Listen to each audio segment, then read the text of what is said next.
Good morning, wonderful people, great Biafrans, wherever you are, on the face of this very planet, this very morning. I say welcome to another exciting edition of our question and answer session, where every question you may have, every doubt you may have, beclouding your sense of judgment, any issues, any concerns are dealt with live to the hearing of the entirety of humanity. I welcome each and every one of you. I say good morning, good afternoon, good evening, and good night to some of you. Unfortunately, we were not able to bring you this very program last week, but we are here this very week in keeping with our promise that we will be live to take all your questions and all your concerns, that we may become slightly more enlightened, more educated as to what we are doing, where we are heading to, and why we do things the way we do it. I welcome you, and as I do so, I will most fervently encourage you to welcome other people as well, because this very broadcast is going out to the whole world in over 160 countries and territories. People are listening via our app, IPOB Community Radio. People are listening via Radio Biafra app. People are listening via our FM in Biafra land, in Abuja, in Kanu, in Lagos, and in other parts of the damnable Zoological Republic as well. We are hoping to bring enlightenment, to bring knowledge, to bring understanding and a sense of reasoning to all that we do, not just to Biafrans all over the world, but also to those who listen to us and to all lovers of freedom. My name is Nnamdi Kanu. I am the leader of the indigenous people of Biafra all over this very planet, the director of Radio Biafra and Biafra Television, and by the very special grace of the Most High Elohim, a servant of the wonderful people of Biafra. We are going to pray, and after that I will give you the number to call. Our number, of course, has changed. We are going to give you a new WhatsApp line to call, please, and also remember we are on Skype as well, and please do take care when you call us. If people are making their comments, if people are talking about something very important, I would encourage each and every one of you to please hold fire and listen to them before you call, please. Once again, I welcome you. Good morning, good afternoon, good evening, and good night to some of you. We are now going to proceed to pray, and then after that, we are going to open our lines. Please remember, we do not need your felicitations. Of course, I encourage that, and I welcome it wholeheartedly. As I'm praying for you, so are some of you also praying for us. But what I would like you to do this morning is, when it is your turn to speak, please go straight to the point. Ask those difficult, very, very difficult and awkward questions. We shall endeavor to answer you as truthfully as we can, and as always, do not forget that we do not hide anything here. We are live and we are direct. And the whole world, of course, is listening to us, including the Efulefus, the saboteurs, the traitors, and the Janjaweed. Everybody is glued to their system this very morning, listening to us. And you must also appreciate the fact that Facebook is doing all they can to suppress what we are doing. They have failed, they will continue to fail, and we shall continue to triumph. Let us pray, please. Our prayer this morning is taken from the very lovely book of Isaiah, chapter 43. Beginning from verse 1, of course, is a very simple prayer which we must pray. For all that we are today, tomorrow, and forever, we owe to the mercy and to the grace of the Most High, unto whom this very morning, afternoon, night, or evening, depending on where you are, we commit all that we are unto his ever-loving hands. For he has charged us to fear not, for he has redeemed us. He summoned us by name even before we are born. That is why we do what we do. That is why we proclaim his name ceaselessly. That is why we always say, without fear nor favor, that all that we are today is through the grace of the Most High. No matter what we are passing through, the Heavenly Father O God of all that has been created is with us, and he will remain with us until Biafra comes in our time. We are working very, very hard to make sure that we restore Biafra as quickly as possible, as imminently as possible. We are not relenting. All that we are doing is geared towards giving every glory, every adoration, every honor unto the Most High, because we are nothing without him, and with him having charged us not to be afraid, this very morning we proclaim that we are not afraid. We shall preach this very gospel of truth, that the mercy of the Most High will abide with us now and forevermore, we pray. He said, please, for those of you who are joining us for the very first time, and indeed for every other person, please, you must listen very, very carefully and attentively. This is the number you're going to reach us with this very morning. Our number has changed. The number has changed. Our main WhatsApp line has changed. There are other ones that people can get hold of us through, but the main one is +49 162 78 11 190. I repeat, +49 162 78 11 190. That is the number through which you can and will be able to get hold of us this very morning. I repeat, +49, which is a German number, +49 162 78 11190. That's treble one. +49 162 78 11190. We have somebody who happens to be on Skype. Let us see what they have to say. The caller on Skype, can you hear me? Morning, sir. Good morning to you. Please give us your name and where you're calling from. My name is Zomba Chima. I'm calling from Dubai. From Dubai, please go ahead. The whole world is listening. Go ahead. So I'm very happy to speak with you today. I've been calling to hear from you, but it hasn't been possible. But today I got your call. Thank you, sir. So I want to ask, my question is, what I want to ask is that all these saboteurs that are being hindering our restoration of Biafra, if this Biafra comes and they ask for forgiveness and people say you should forgive them, are we going to forgive them? Because for me, as a Biafran, I'm not ready to forgive anybody. I want to know if you will be able to forgive them if they plead and people say you should forgive them. That will be left up to the people. As for me, I have no forgiveness in my dictionary when it comes to saboteurs. We are not going to forgive them because they know what they are doing. But I am of the opinion that most of them will return back to the Sahel, to the Janjaweed territory, to Arewa land, where they belong, because that is where most of their fathers come from. Most of them will go back to that very place, that I can assure you. But if it is to do with what we are doing, to be part of it, then believe you me, they can never ever be ever be allowed to remain in Biafra land. It is not possible because they are conscious of what they are doing and they are doing it deliberately. And let me also correct one misleading impression. They are not stopping us. They are incapable of stopping us. They do not exist. If you go to Biafra land today, you will see that they are nowhere to be found. You cannot see them on the streets anymore. Ever since we raised our flag, ever since the dragon banner has been raised, you don't see them anymore. They do not come out. They do not hold meetings anymore because they know what is in store for them. Saboteur has no place in our society. They have no place in our land, and we are not going to pity them. We cannot pity them, not now, not tomorrow, because we are going to set an example with them that others may learn. So be rest assured there will be no space for saboteurs in Biafra land. And that is final. Thank you very much for your call. I have another caller on the line. This caller is on our new WhatsApp line. Please give us your name and where you're calling from, if you may.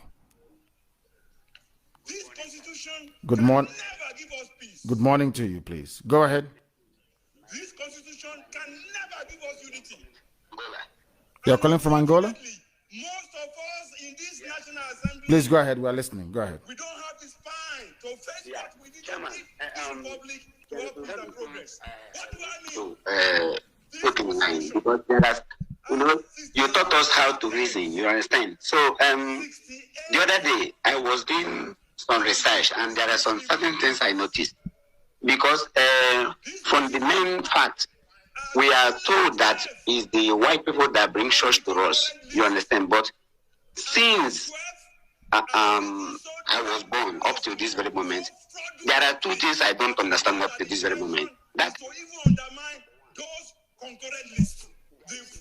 a god or all these other gods we have in our local villages and all these deities, I have not seen anyone named after Ojukwu.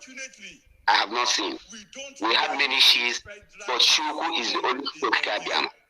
But the second thing is that I know that Nnamdi is a first son, and Yora is people's first son. So, what is there any gods they call Amadioha? Or are they trying to tell us that Amadioha means the first son that everyone likes? Because Amadioha, you understand? I want to know if there is any deity they call Amadioha. Because they used to think that Amadioha always justify is a god of justice. You understand? And Nnamdi means the first son of everyone. So I want to know, is that means that when we lie to ourselves, a date? No. Thank you very much. You've asked a very searching, a very probing question, which we are going to deal with this morning. Thank you very much for that, my dear brother. You're calling from Angola. we say we in Nigeria give this constitution Everything to do with every deity in our culture is as a result of fraud. not available for Nigeria. It is fraudulent. Just like the way you have fake pastors today was how you had fake priests. Ojana more in those days, people who are the conduit, the Igwekalas of those days, people who were a conduit between the realm of the living and the spiritual. They became very corrupt, as you have corruption today in the church and in the mosques as well. People tried to twist the word of God. And remember, in those days, we used to rely on all these people to come and tell us what God is saying, not what the gods are saying, because you don't have multiple gods. No, not at all. As you said rightly, you only have one Ojukwu, only one supreme God in heaven, and nobody bears his name. No deity can bear his name. It is not possible. All these deities were created just the same way that we have IPOB, and people are trying to create other mushroom movements within IPOB. Of course, we've clamped down on them. Was how it was in those days, very corrupt. You will see a very corrupt priest, highly corrupt. You will see a very beautiful girl. Perhaps out of jealousy that his own daughters are very ugly, he will go and proclaim that the gods have said that this woman is possessed by a marine spirit. All that garbage. Are you following me at all? Yet he will say, this lady, I just want to give you an example as to the consequences of this corruption of our spirituality. That was how the Osu caste system came about. I want people to listen very carefully this morning. Then this baboon will go and say, oh, this very beautiful girl, she's possessed by a marine spirit. The God said that, she should be kept apart for him. In the night, this man will go and sleep with that woman, and the woman will give birth. When they ask him, how come this woman that you said the God is now marrying is pregnant, he will say the God pregnanted her in the middle of the night. And because of that, any child that this woman is to bear from now onwards, nobody can marry them, because they belong to the God. That was how the useless, hopeless, idiotic Osu caste system came about. All as a result of fraud and corruption. Because there's only one God. We used to go to Ojukwu to worship that very God. Even before they corrupted Ojukwu as well, when the Jukun people came and started buying slaves, our priests became corrupt inside Ojukwu, which was why Elohim destroyed it through the British. So that is the history of our people. Always fraud. The thing is that we have not been vigilant. We have not. It's only now that we are becoming very vigilant, insisting on doing that which is right and holding those who are doing evil things accountable. It's only now that we have done it. And I want our people to understand that. And to understand that very, very clearly. Everything you're seeing, all this useless deity in most villages, is as a result of complete and utter fraud. Lies. That is why it's called Arosi. That's what it is. That is the meaning of Arosi. Because from our name, you get everything that you want. Our names are literal, they're not metaphorical.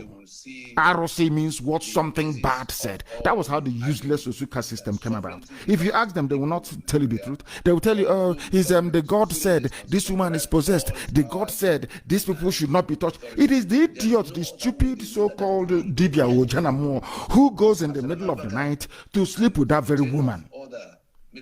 And now, out of frustration and anger and, a feeling of rejection, that woman will begin to behave as if she's mad because she cannot understand the rubbish that is going on. They say, it's a Obange, it's a woman and all that rubbish.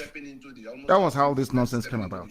There is only one God, one supreme God in heaven, Ojukwu Kikabiama. Anybody telling all this nonsense they are doing, Peter, Dochie, and all the rest of them talking about gods, as if God is a plural. So then how do they decide? So all these gods, they now sit around somewhere and decide. They are just bastardizing our culture and our way of life. There is only one Chukwu. And the reason why those people in those days were afraid to call God was because if you mess up, if you lie, you will die. Before you are given the Ozo title in those days, you will go and take an oath, and after taking that very oath, they will make 7 incisions on your tongue. They will use blade razor to carve 7 incisions on your tongue will bleed. That means that any day you lie, you will die. They started, running to all these their useless gods. As I said, it's just like some pastors you have in Pentecostalism lying in the name of God and in the name of Christ, hoping that somehow they can deceive some people. And that is why these days people don't do anything anymore. Instead of being very proactive, they're telling you that God will do everything for them when they know that heaven only helps those who help themselves. Thank you very much for your question this morning. It's very searching. I don't know if you have gotten the answer that you're looking for or if you have anything else to add. Mr. President. There's another thing another thing is that the other day I was trying to find some answer by what you taught us the other day. You said about which part of the country, which parts are Igbo, you understand? So I wrote in Google, Igbo land, and in that Igbo land, I now go to Wikipedia. There is a lot of things. The entrance, you understand? Why they call them Igodo. So I find that the entrance of the... If you want to know what we want discussed, for which reason... You understand? There is the map there, and there are many things which you are not including. You understand? I want you to put more light in that topic, because when I wrote Igbo land, I went to Wikipedia. They tell me about many things. What we're simply saying is that what happened to that are Igbos. You understand? But there is something ironical. At the bottom, they say in Nigeria. You understand? They wrote what white people wrote about us. They include everything. But they say politically in Nigeria is only 5 states and the part of, you understand? But the fundamental thing is that they include all other roots and branches, you understand? But when they want to write politically in Nigeria, which means I found out that Nigeria wanted to twist us, you understand? So when I wrote that search, Igbo land, and I went to Wikipedia, there is a lot of things I... Yes, I will. I understand, my dear brother, and thank you very much for that, and keep listening. The fact of the matter is that I have been doing a lot of research around the Igodomigo as well, and indeed it is the key. It is the entrance, because Igodomigo quite simply means the key that unlocks the key. That's what it is. And they do as well. Let me tell people something they don't understand about what Britain did to us. Britain perfected the system of divide and rule when they came to our land, because they first, amongst others, recognized what we represented. Britain knew the spiritual dimension of our people. Britain was afraid of the spiritual depth of Biafra and what Biafra portends for for Africa in terms of human development, advancement, and progress. So they proceeded to stifle it. And one of the best ways to conquer a people is to divide them. That is the easiest thing that anybody can do to you. Once they divide you, then you become fair game. You can be conquered very easily. So they proceeded to try to divide us. They proceeded to try to carve us away, because if you go to England, the English people is a mongrel race, of course. There is nobody called English. You had the Celtic people, so to speak, which are the Welsh and the Scottish people. And then the English came as a result of the conquest of England by Norman the Conqueror, who came from France. So England, as you have it today, are made up of the Angles, who are from Denmark and Norway, and also the Anglo and the Saxons, of course, who are from Germany. That is something that people don't quite understand. So they know about divide and rule. When they came to our land, the only way to try to diminish us is to diminish our numbers and then our landmass. First, diminish your number and your landmass. We have established time and time again on this program that language alone is not the only determinant as to who a people are in terms of homogeneity. Now, given that that is the case, rather than looking for what I call the underlying attributes as to what holds us together as a people, the British went about exacerbating that differentiates us from one another, especially language. They know that the crown, the Benin kingdom that you have today, came from Yoruba land. They know it is alien, it is foreign. They understand that very well. So what they now did is to now give them what I call a disproportionate sphere of influence all the way to River Niger. To say that all these areas come under the influence of the Oba of Benin. They even tried to get into Onitsha as well, forgetting the fact that people existed before the Obaship of Benin was enthroned, and that all that land is Igbo land, all of it. I wrote something on my page. Something was published during our last broadcast on Wednesday, how Igbo land starts from Benue State all the way to Opopo. Somebody said, "Oh, stop this land grabbing," and that actually reminded me as to the very wretched and pathetic state of education in the zoo. I said Igbo land is there, is written very clearly. There are 3 Igbo-speaking local government areas in Benue State, part of the so-called North. Part of the so-called North. My anger is not that we are being divided, we are being balkanized, we are being reduced every day in terms of our numbers and in terms of our territory. It is what the likes of Ohanaeze has failed to do over the years. They call themselves intellectuals, most of them, but they don't love our people. They have not done anything to show any sense of, should I say, urgency in terms of addressing some of the very terrible things that Nigeria and Britain before them has done to our people. That is why you have somebody openly talking rubbish about how Igbo land is only 5 states. It's of the 5 states of the southeast. And they keep perpetuating this nonsense over and over and over and over again. They know where Isoko people comes from. They know where Urobo people comes from. They know all these things. Go to Urobo land and see the names, the answer. Go to Isoko and see the names, the answer. Hear it for yourself. Look at their language and their culture. Look at the way their women dress and everything. You will know that all of these people are from one source, one single source. But we've allowed ourselves to be divided. When you go to an Ijaw man, he'll be talking rubbish, or a Ijaw woman talking absolute people, absolute garbage. And when you ask them, where are you from? They say, we come from, I think we come, one is saying they came from, is it Burkina Faso, is it Liberia? That's how foolish we are. So all those years that Britain spent, and after them, Fulani Janjaweed spent dividing our people actually bought into it. And we bought into it because of our innate nature to self-hate. That is what we do very, very well. We do it very, very well. And these are the things that we are trying to reverse. And I'm glad to say that we have succeeded, or we are succeeding in reversing some of this nonsense. Thank you very much. Your call has been very, very amazing and illuminating. Igbo land starts from Igodo Migodo. I said Igbo land, Igbo IGP, or Igbo land starts from Igodo Migodo. Because it's the key that opens the key. Any day, that is why I have regard for our people, our sisters and our brothers who are from Igodo Migodo, who were insistent. Even me, initially I said no, they cannot be part of us. Until I went and started researching, because I learn every day. The same way that I teach is how I learn every day. Every blessed day I study, I read. Every blessed day I want to learn more. Because only a fool will stop learning. Every day you learn. You may hold a position which, after a while, you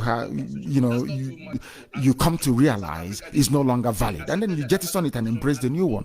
When they kept convincing me and giving me facts and evidence, proof, Asian land, everywhere you have in Edo, that it is actually part and parcel of Igbo land, I had to agree to it because the evidence are very clear. They are very glaring. Is anybody disputing the fact that the throne, the Benin throne, came from Yoruba land? Is anybody disputing that? Nobody. Now they came from somewhere into Igodo Migodo, into Idu land. Who were the people in Idu land before they came? Just like somebody telling me Mongo Park founded River Niger, as if we're a bunch of idiots. How about the people that live in Obaru? How about those who live at the banks of the river before even the white man was created?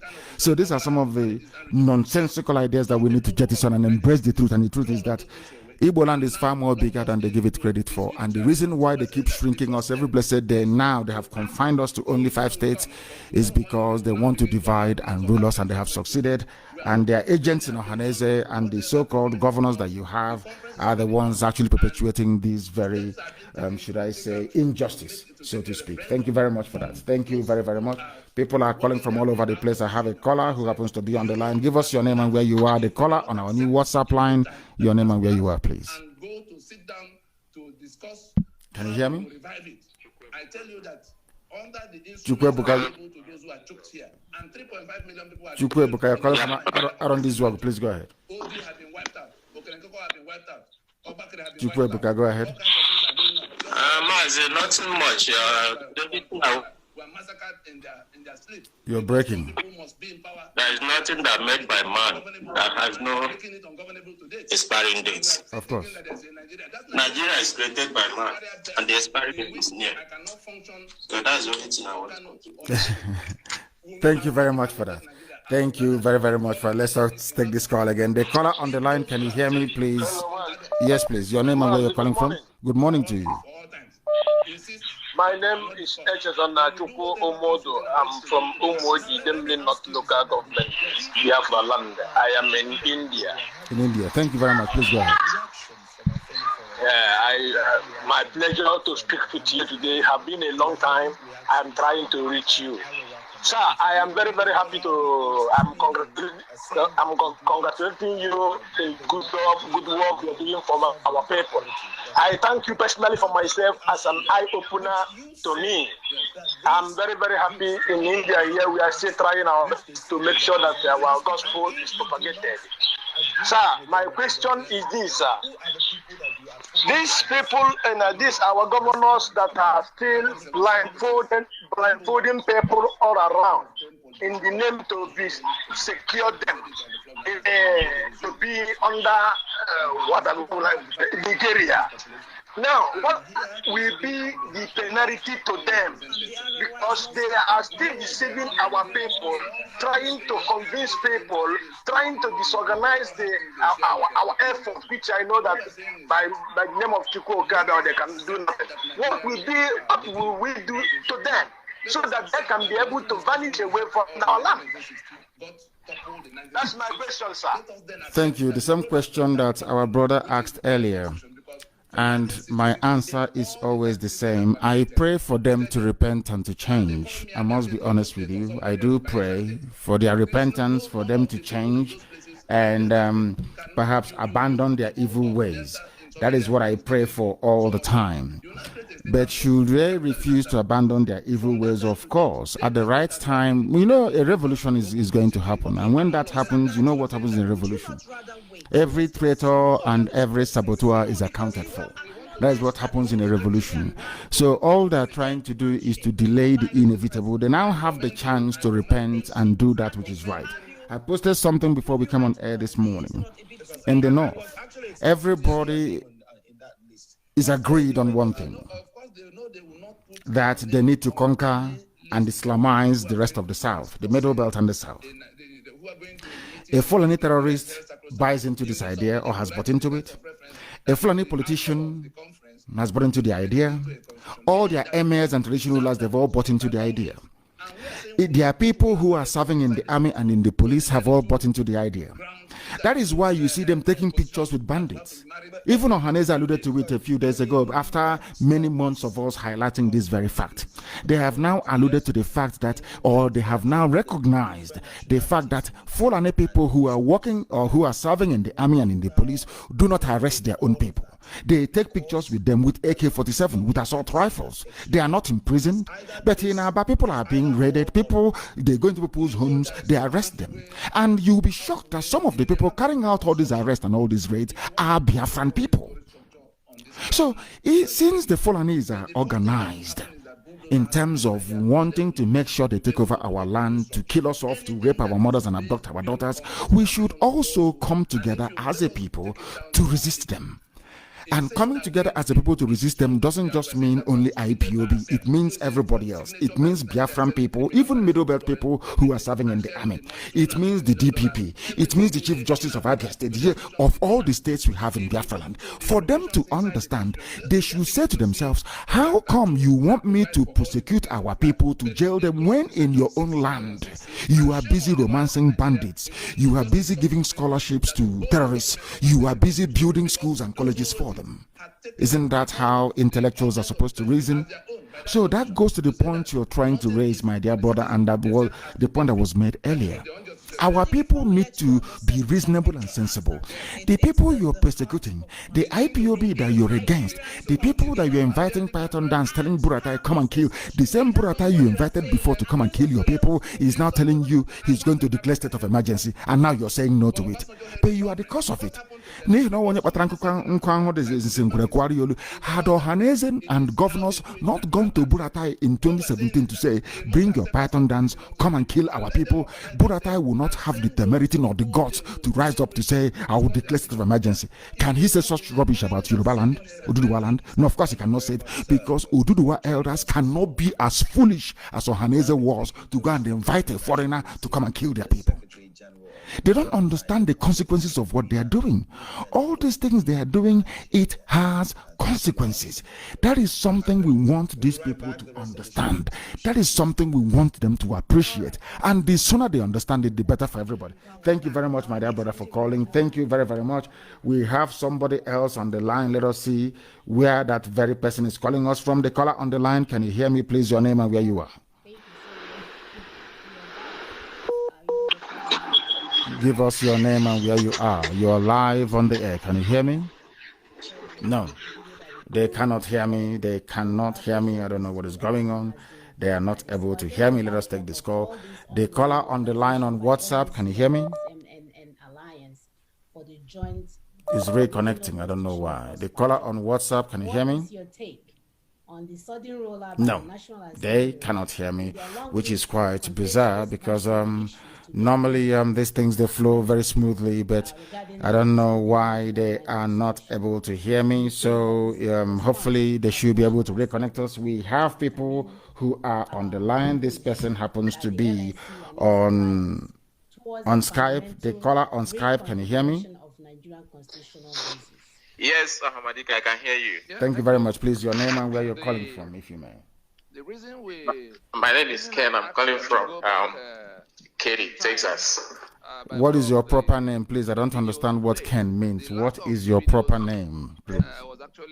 Uchenna Elemnaya. Is Uchenna not better than Ken, in your opinion? It's better, sir. Of course. Uchenna means the will of God in heaven. And that is, can you tell me the meaning of Ken? Do you know the meaning of Ken?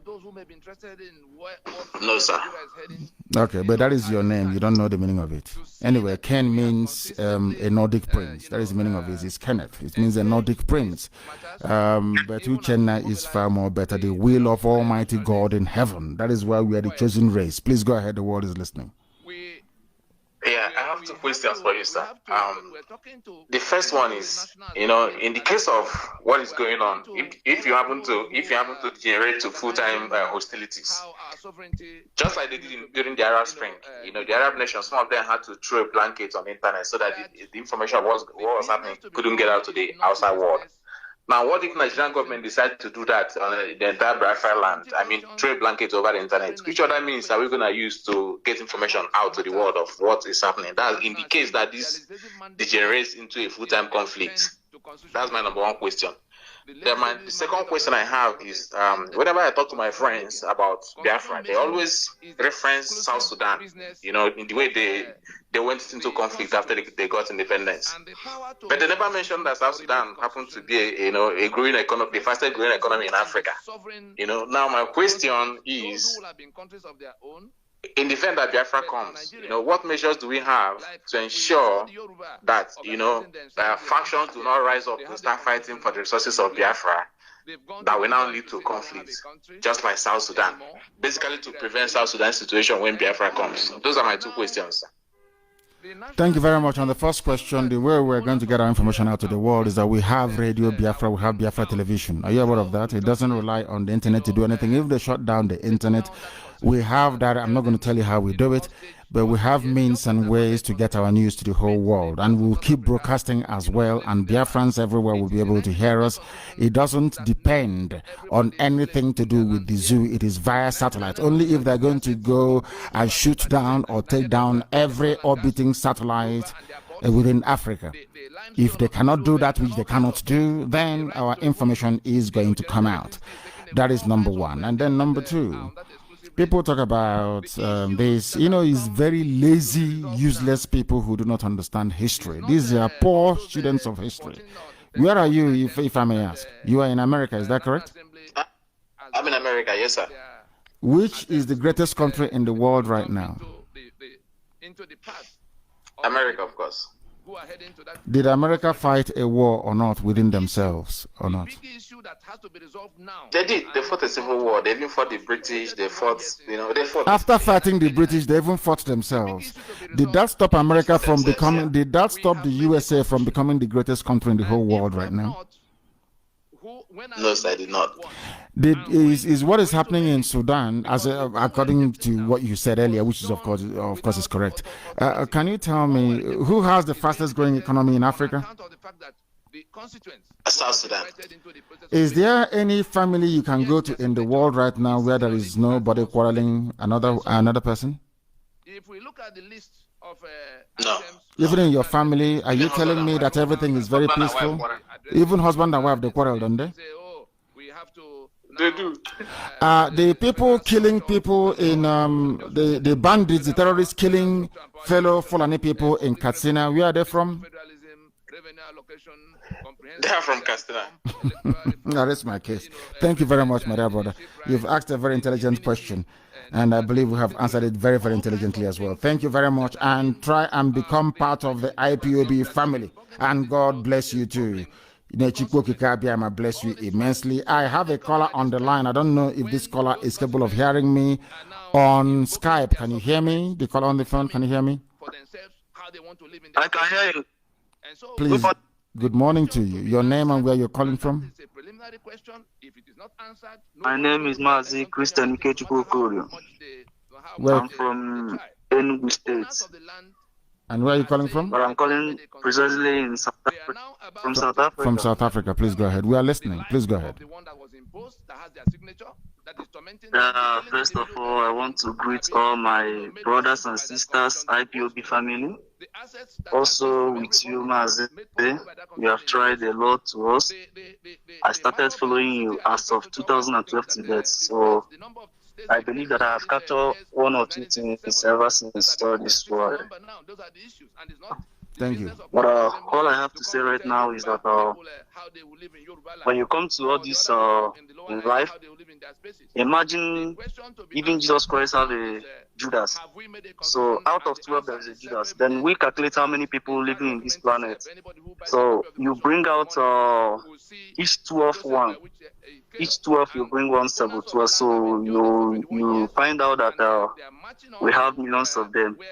So our people have to understand that we have a lot of saboteurs. So that we don't allow the saboteurs to discourage you, unless you don't know what you want. Like somebody like me, I always go to what I want, and I believe that I know what I want, honestly. So I really appreciate, at least for the first time, to get you. Last time you picked up my call, maybe network to eventually cut it off, but it's well. I really appreciate your good work, and I believe that Chukwu will continue to bless you and bless every IPOB family. Ise, thank you very much for your beautiful, beautiful prayers. Thank you very much for that. I have another caller on Skype. Can you hear me? Your name and where you are, please. Good morning, Madike. Good morning to you. I have two questions and one encouragement. Go ahead. My name is Mecha Slaughter from UK. Number one question is, our brother Yoruba, or brothers Yoruba that are evangelizing, I saw their list of the people that they said belongs to them. The Ishekiri is one of them, and Ishekiri, I believe, is our own. Yes. So how come they are claiming them? They are not. They are entitled to lay claim anywhere, but do not forget that eventually, or in the end, Ishekiri people will go to the ballot, they will go to the polls, and they will decide where they wish to belong to. Don't forget that. Anybody can make any claim of anything, but during the debate, during the campaign, for the place beside that will determine where Ishekiri will belong to, then all the evidence we have at our disposal will be ventilated for the world to see and to hear. And then Ishekiri people will decide where they want to go to. It's as simple as that. That is why democracy is very beautiful. Allow the people to decide. We are not going to join issues with anybody, but eventually Ishekiri people will decide where they wish to belong to. Igodomigodo will decide where they wish to belong to. Nobody's going to force anybody to do anything, because we are going to practice pure, unadulterated democracy. The will of the people will be paramount at all times. Next question, please. Thank you for that.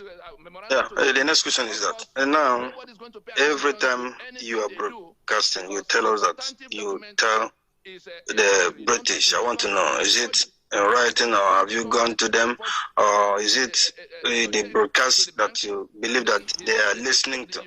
Because if I have held meetings, let me answer you. I have held meetings and I've also written. So it's not about what I broadcast. What I broadcast is for the consumption of Biafrans and lovers of freedom all over the world. When I say I am telling or I have spoken to, that means I have written, I have held a meeting with them. And you have, and you still get a reply from the written ones? Yeah, of course we get written replies from them, which is we want, we will continue to engage the Nigerian government about perceived human rights abuses, but in the main, we encourage and we want Nigeria to remain one, which is for their interests, understandably so. Yes. The next one is this evangelism. I have seen that what you have broadcast have been doing a lot. I've seen these people, the middle belt, coming to realize what they have done and what they are doing, which they have repented.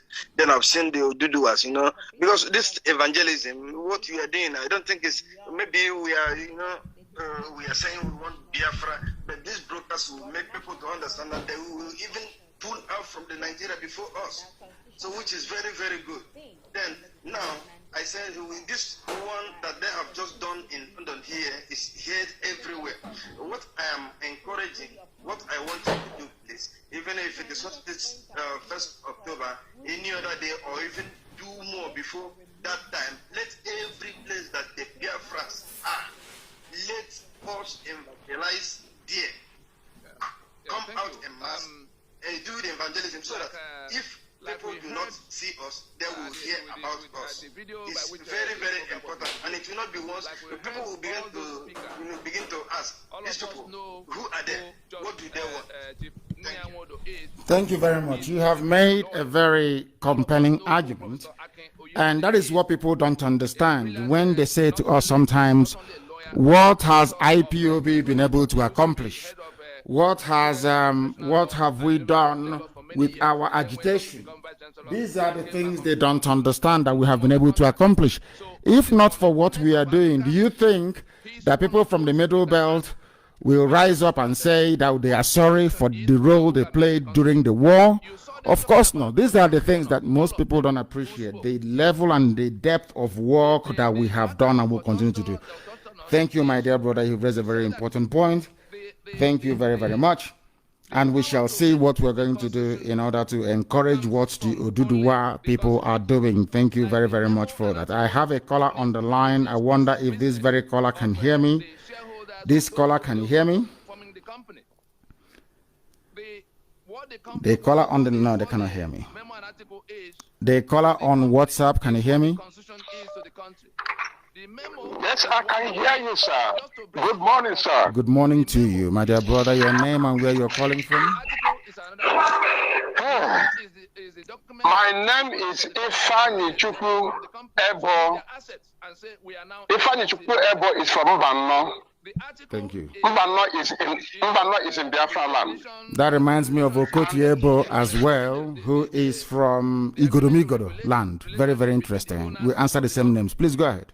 Thank you, my lord. I called him my lord. And I am living here in Spain with my family. I live in Torrejón de Ardoz, capital Madrid.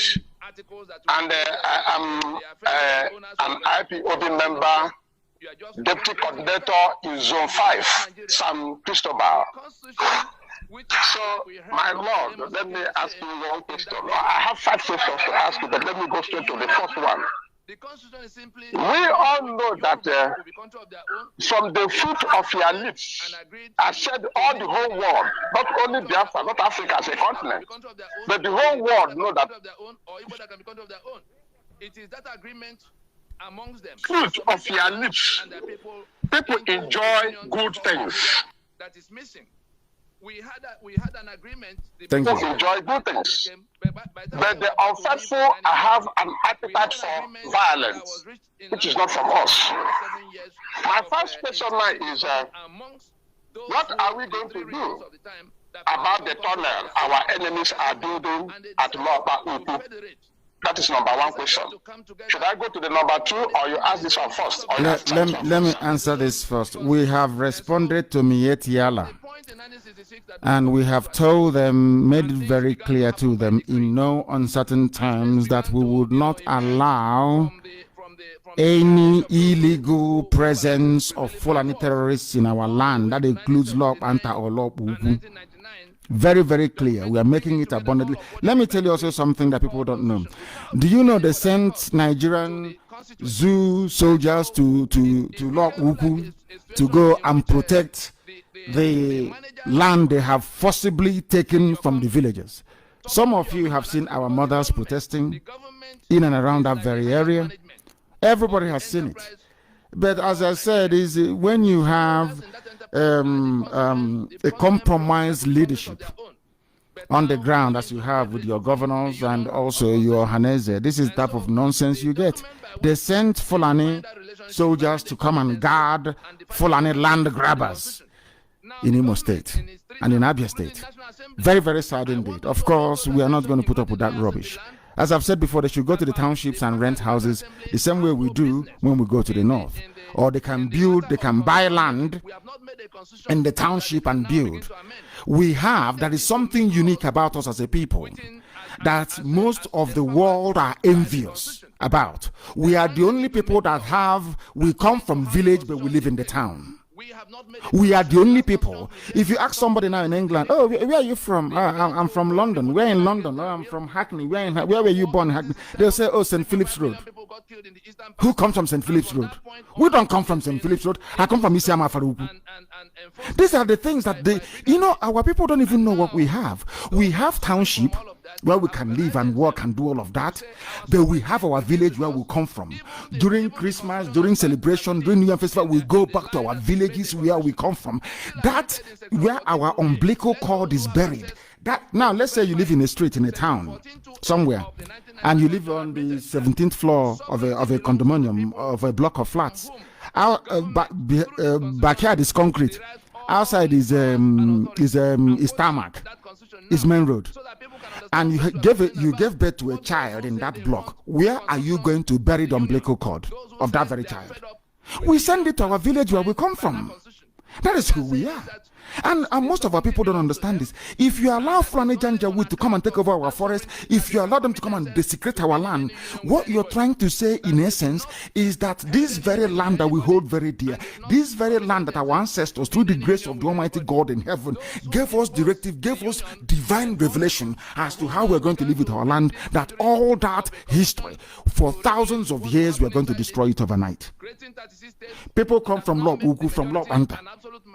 Their umbilical cord will need to be buried there. That is our culture, is who we are. And then when you go there's Janjaweed living there. What sort of nonsense is that? We can't have that rubbish, please. We're not going to have it. Please go ahead. Please go ahead with your second question. Go ahead. Thank you, my lord.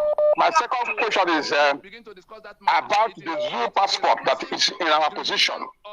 Because one of the literatures that I read told me that it is the cracking of the wall, W-A-L-L, not wall, it is the cracking of the wall that allowed lizards and all sorts of rodents to make nests in such cracked wall. So why I'm saying this is because we are in position of this zoo passport.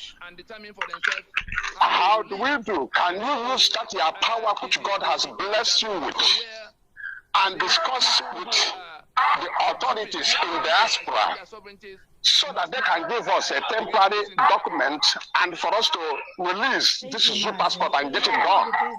In case of any infringement, if we want to use document to solve our problem, that temporary can be able to help us before the real passport from the Biafra. And bless you too. Thank you very much. Thank you for that. If you find, in some countries, you may find the use of an identity card. The passport of the zoo you're holding doesn't mean anything. It's an identity card. That is what it means. Just an ID card. It doesn't mean anything. When Nnamdi Azikiwe was fighting the British, he had British travel documents. That didn't stop him from fighting British to liberate, of course, the people he thought were his people. But today, history has taught us something completely different. Kwame Nkrumah had British travel documents. Patrice Lumumba had the travel documents of Belgium. It didn't stop him from doing what he's doing. Nelson Mandela, of course, had the travel documents of South Africa. Funny enough, that didn't stop him from doing what he's doing, because Nelson Mandela traveled and met our father, who is Mbazulika Amechi. Mbazulika Amechi housed him, even in our land. So I don't want to, place so much emphasis on this passport thing. You can decide to become stateless. You can decide to become stateless. You can destroy your zoo passport to become stateless. And then the UN where you are will guide you as to what to do. But if you need it to move about to travel, it's just a travel document. It doesn't mean anything. It doesn't mean nothing. It doesn't confer any special citizens or citizenship on you. It's just a mere travel document of convenience that you're using to move about and to stay where you are. Thank you very, very much, my dear brother. I have a caller who happens to be on Skype. Give us your name and where you're calling from, please, if you may. What No, no, please. I have a caller on the line. Can you hear me? This caller is on Skype. Can you hear me? Good morning, Mazi. Good morning to you. My name is Nnamdi. I'm calling from Germany. Thank you very much. Go ahead. So, Mazi, I have just one question. I don't want to waste a lot of time. Go ahead. So, on my question is, I just want to know for us that are in diaspora, because we are there. You have a lot of soldiers that are in diaspora that are just waiting for anything that will happen in the Zoological Republic or Nigeria. So what I'm trying to ask is there anything that have been putting together for us in diaspora on how we can coordinate ourselves if something happens in Nigeria, if it happens today that in Biafra land war breaks out? Because there are a lot of us who are ready already, if anything happens in Biafra land, that we are going back home to fight that very war. Because sometimes when I talk to people in Biafra land, like my brothers or relatives, they always say something. They always say this word that we are in Europe, we just run our mouth. Why don't we come to Nigeria where the thing is happening? So that is why I'm just trying to ask if there is anything that have been putting together for we that are in diaspora on how we can coordinate ourselves should in case if something happens now that war breaks out. Nobody knows what may happen tomorrow in Biafra land. So we can be ready here already to go back home and join those people that are already at home to fight that very war. Thank you. Thank you very much. Thank you. You said there are people who say, oh, you're in Europe and you're running your mouth. Can you ask that same baboon where they were when we shut down Onitsha Head Bridge? Where was this idiot when people wore Biafra regalia and traveled from all over the world in solidarity when I was in detention, and we are landing at Murtala Mohammed Airport? Where are these idiots? Is it, the thing about Efu and traitors, that they're so foolish. They are so foolish. They are only concerned about the next gossip. They never look back. So all the rallies, when I was at Ekulobia, where was this idiot you are talking to? Where was the fool you are talking to? Maybe you should, limit the circle of friends you have. Perhaps that way you can get rid of some of these idiots and fools that you have looking around and talking all manner of rubbish. Their mothers were impregnated by Fulani men. So what do you expect them to say? They want our land to be taken over, and that is not going to happen. Not under my watch. It won't happen, and they know it. They know it's not going to happen. So what you need to do, my dear brother, is to go and join the nearest IPOB family. Things are happening there. That is where we tell you what we are doing.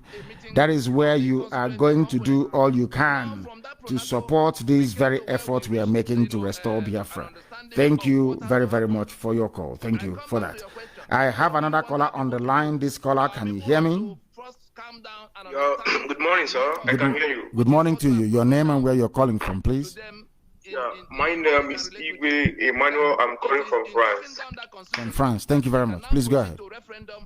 Okay, I have just one question, and I also have one thing to say.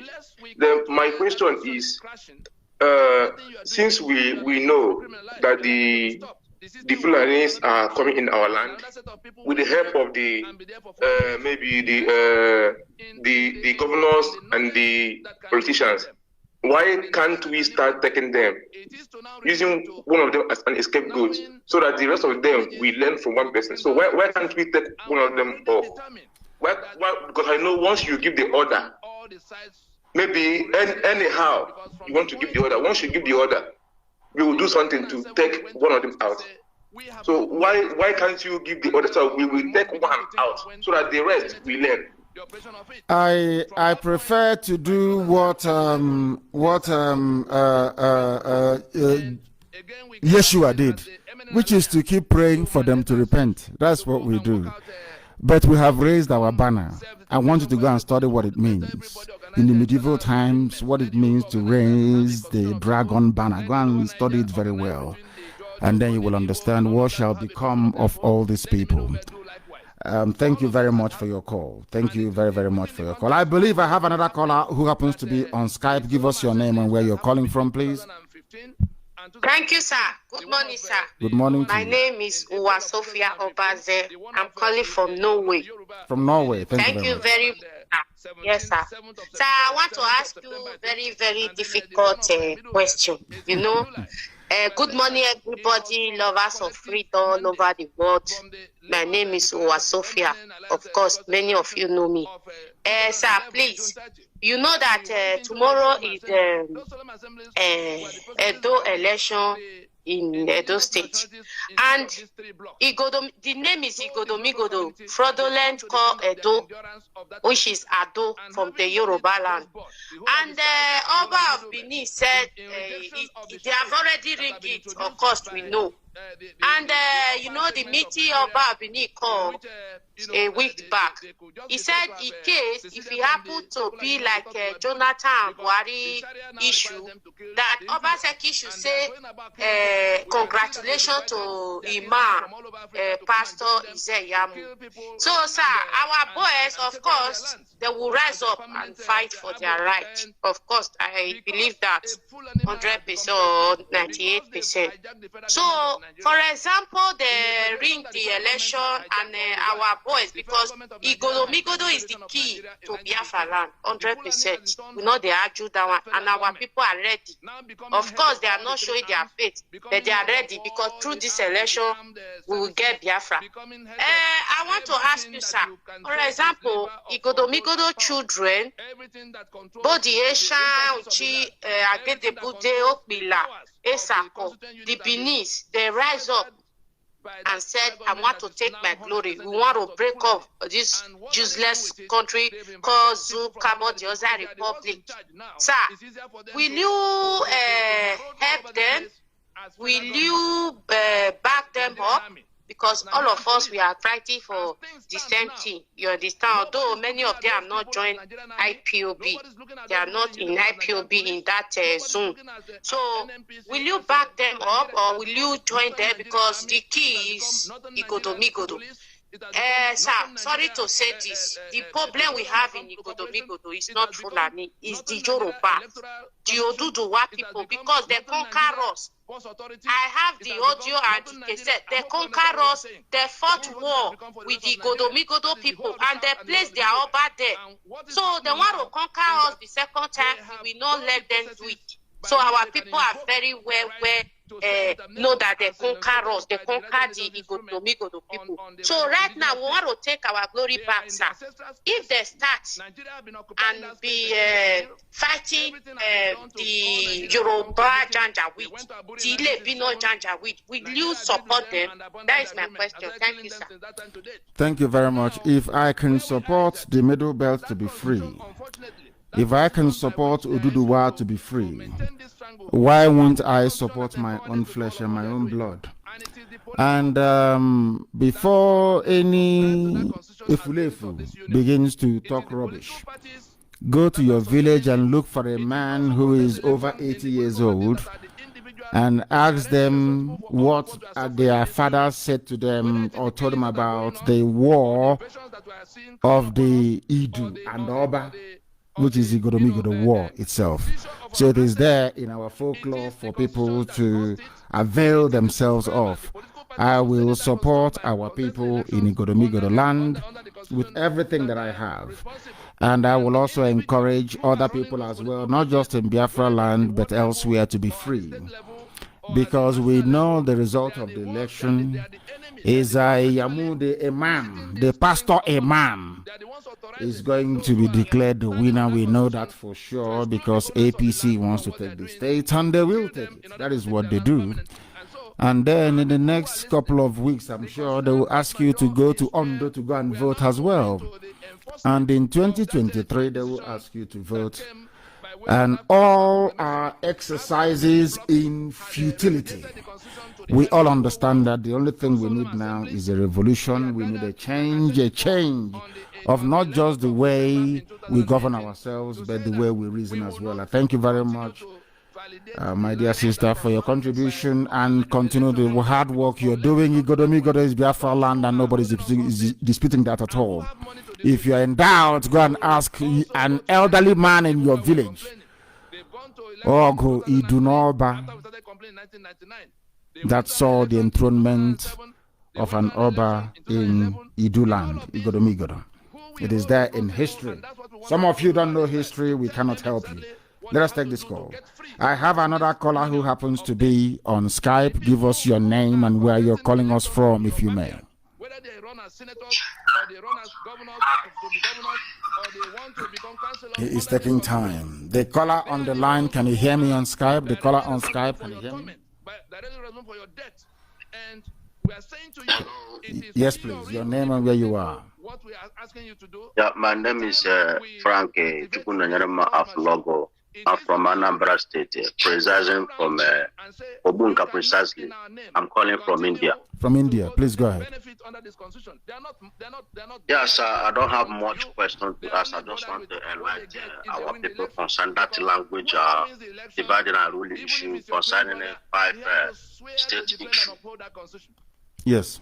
So, just want to say about the issue is that language is not but he will get the benefits. I've been in Libya before, and there is people there called Saba.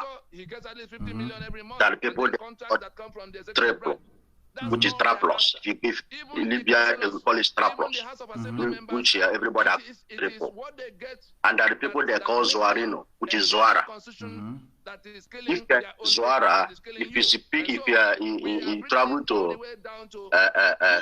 Muzuk, that state called Muzuk, if you speak, the Zoarino person speak to Muzuk, Muzuk can know here what exactly what the Zoarino people speaking. But they have language called Libi. Everybody can speak it, everybody can hear it. Is it Arabic? Is it same as Arabic? This Libi, is it Arabic? Yes, it's Arabic. It's Arabic language. Okay, go ahead. Everybody can hear it. If you Zoarino person travel to Traplos, if you speak Zoarino inside Traplos, Traplos person cannot hear it. But when you speak Arabic, which is they call as they use it as a general language, everybody can hear you. Here in Libya, here in India, if you speak, there is they call the Mahastra. If you speak Mahastra to Banglo man cannot hear you.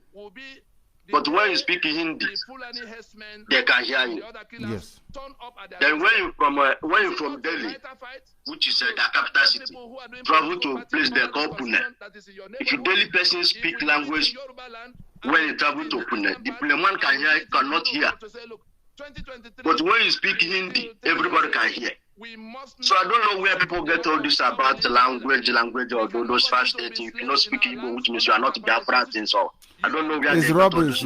It's pure bunkum. It's people who are not educated, my dear brother. These are people who are not. As I said before, if your orientation is from the zoo, especially from the zoo education system, you are in very serious trouble. You are running on a deficit. You don't know anything. If you ask somebody now, thank you very much for that clarification regarding Libya. If you ask somebody now about Egypt, they will tell you that Egypt is an Arab country, but originally it wasn't Arab people who were there. The Muslims conquered Egypt. I think it was about 639, 646 AD. So the people you see in Egypt today are not actually original Egyptians. But if you go there in Egypt, you will see them. They are the dark-skinned people, the Phoenicians of old. You will see them there. Our people, we know we don't. In Africa, we don't know anything. We don't study. We don't love history. We don't like reasoning. We don't like enlightenment. I've asked black people before, why do you think that Europe is preeminent? When I say Europe, because Europe gave birth to Canada, Europe gave birth to USA, Europe gave birth to Australia, to New Zealand. All the advanced countries of the world are from Europe. And I keep asking black people, do you know why Europe is preeminent in the advancement of humanity on this very earth? Do you know why they're always at the front? A black person doesn't understand it. The reason is because there was this thing we are doing now on Radio Biafra was done in Florence, in Italy, during the medieval times, as Europe was coming out of the Dark Ages. They held a conference. At that very conference, I think it was organized by the Medici family. I'm not too sure. I need to go back and check it very well. In Florence, in Italy, they decided to subject everything that they do to the court of reason. In other words, if you want to do something and it's not reasonable to do it, you don't do it at all. No longer superstition. These are the people that wrote the Bible. But they said that Bible is making us too superstitious and too foolish. Let us come away from this superstition and come to reason. As soon as Europe embraced reason, they became #1 in the whole world till this very day. Now you understand how they roll. Our people need to go back to school to study very well. Black people are not we are not educated, honestly speaking. We think that education is certificate and degrees. No, it doesn't mean that. It means the ability to reason, not just by one person, but by a collective. The entire group needs to make sense. The entire people together. That is why in Black Africa you have individual brilliance. You can have the Okonjo-Iwealas of this world. Individually they are very, very brilliant, very, very smart, very intelligent. But collectively as a group, bring them together as a group of intelligent men and women, you see them floundering all over the place because they are not enlightened. It's called enlightenment. The ability to submit yourself to superior reasoning. When somebody convinces you with a superior argument, you accept it. Not going back and say what happened in 1972. And you've been convinced or put straight. You go back, what happened in 1967? No, we should stop reasoning that way. I have a caller on the line. This caller is on our new WhatsApp line. Give us your name and where you are, please. Your name and where you are. We do not take steps immediately to take down this constitution. The caller on WhatsApp for the last time, your name and where you are. If you say hello one more time, I'll cut you off.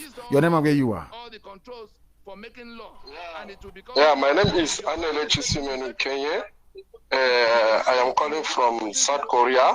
From South Korea. Hello? Yes, I'm listening. Go ahead, please. We are listening. Go ahead. From South Korea. I am from Abia State, Umahia, basically Oboyo Bibere. My leader, I have something to say. Go ahead. I don't have too much of time.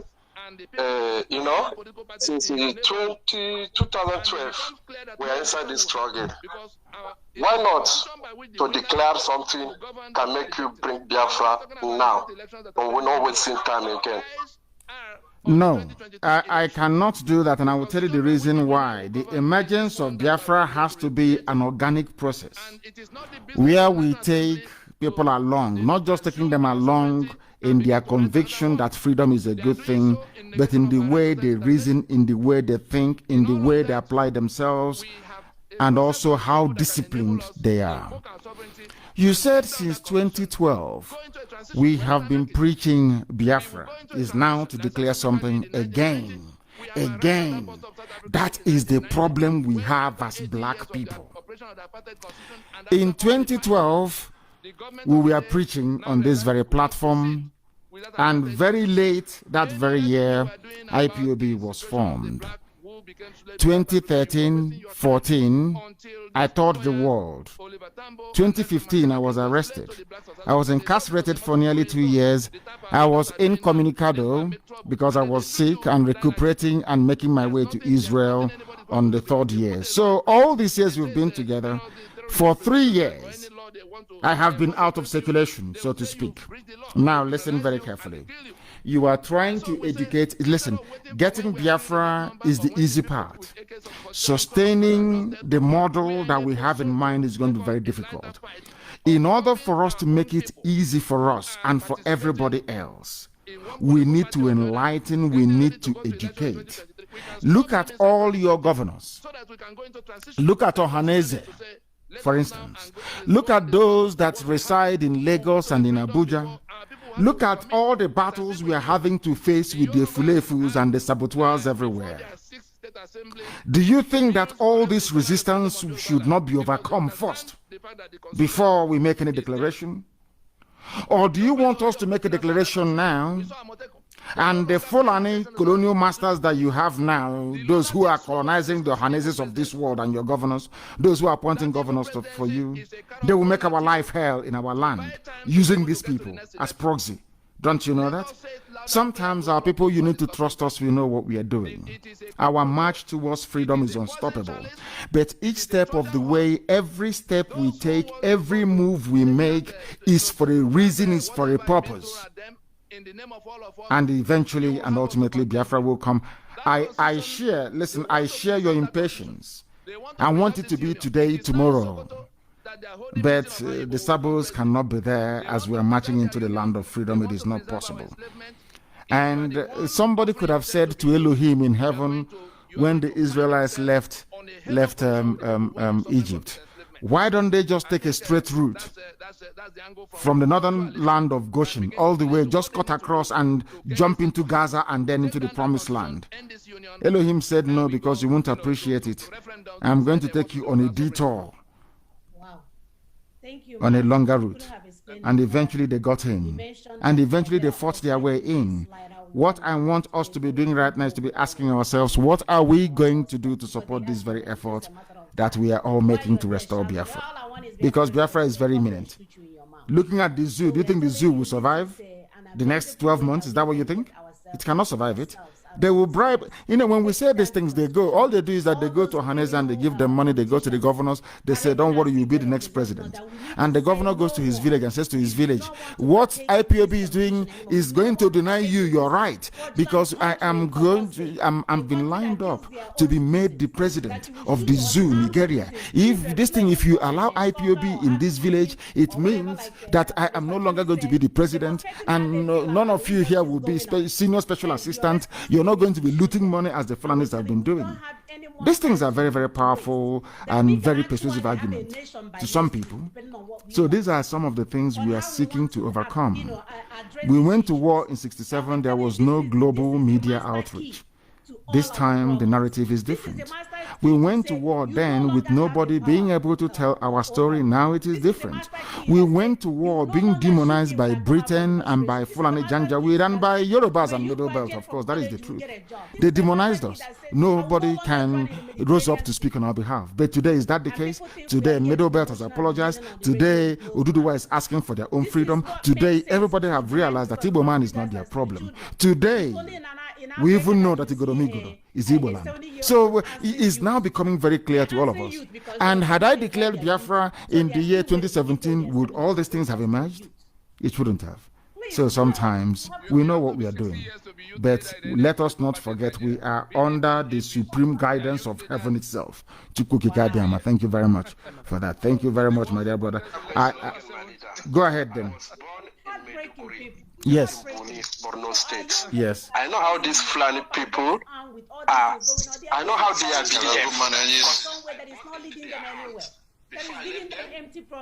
Yes. Go ahead. Have we lost? Oh my goodness, we have lost our dear brother. Unbelievable. Yes. My dear brother, can you hear me? Yeah, go ahead, please. I thought I lost you. Go ahead. I can hear you. Go ahead. I can hear you. Like I said before, I born in Maiduguri, Yadimbuni. The animosity to think is all about because of it's not all about you. We want this help to deal. I know how to collect things with their hand. Because of to collecting Biafra like this system we are going, I don't think these Fulani people can give us that Biafra is. Fulani is not going to give us. Listen to me. Listen very carefully. Fulani cannot. It is not in their gift. It's not in their power to give us Biafra. But we must, in all that we do, in everything that we do, there are what I call very, very basic, internationally acceptable standard we must adhere to. That is something we keep forgetting. There are some basic standards we must adhere to. I don't want us to make the mistakes of the past. Ojukwu went to Aburi, discussed or negotiated restructuring and came back. The zoo government led by Gowon reneged on it. The subsequent actions of our leader gave room for the world to demonize Biafra to say we seceded. Do you understand? We know what we are doing. We are not relying. Who is Fulani Nachinama? Who are they? Who is Fulani? The enemy is, I wouldn't call them enemy. The person controlling you through Fulani is Britain. You think it's Fulani that is controlling you? It's Britain that is controlling you. And all the forces of neocolonialism. That is the mistake I don't want us to make, please.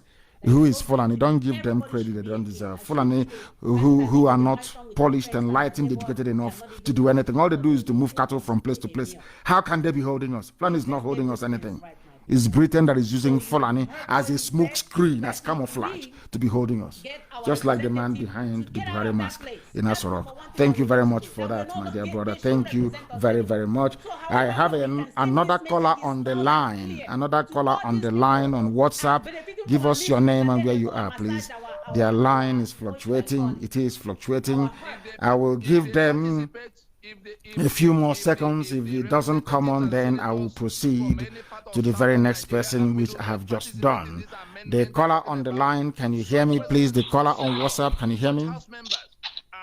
Oh, Amadike one of Biafra. Good morning, my lord. Thank you very much. Good morning, sir. Yes, your name and where you're calling from? My name is Mazi Ojukwu. I'm a native of Effium in Ebonyi State. Thank you very much. Please go ahead.